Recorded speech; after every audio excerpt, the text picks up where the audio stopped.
మాతో పాటు చదువుకున్న మా మిత్రుడి మరణం మా అందరికీ కూడా కలిసివేసింది. దానితో పాటుగా ఎంతో కొంత ఆ ఫ్యామిలీని ఆదుకోవాలనే సదుద్దేశంతో మా మిత్రుని ఫ్యామిలీని ఆదుకోవాలనే ఉద్దేశంతో మా మిత్రులందరి సహకారంతో జెడ్పీహెచ్ఎస్ గ్రూప్ ద్వారా ఏర్పాటైన మిత్రులందరి సహకారంతో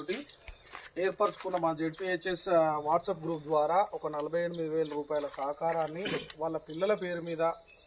రేపు పొద్దుగాల వాళ్ళ భవిష్యత్తు గురించి మేము అందించలేకపోయినా కానీ ఎంతో కొంత ఉడతా భక్తిగా మా మిత్రునికి ఆ సహకారం అందించాలనే ఉద్దేశంతో మా మిత్రులందరి సహకారంతో అందించడం జరుగుతుంది. దీనికి అందరికీ సహకరించిన మిత్రులందరికీ కూడా జెడ్పీహెచ్ఎస్ మాతో పాటు చదువుకున్న మిత్రులందరికీ కూడా ధన్యవాదాలు తెలుపుతూ ఇక ముందు కూడా కష్టాలలో ప్లస్ సుఖాలలో కూడా మన క్లాస్మేట్స్ అందరూ కూడా పాలు పంచుకోవాలని కోరుకుంటూ మరొకసారి చింతిస్తున్నాం మిత్రుడు నవీన్ మరణానికి.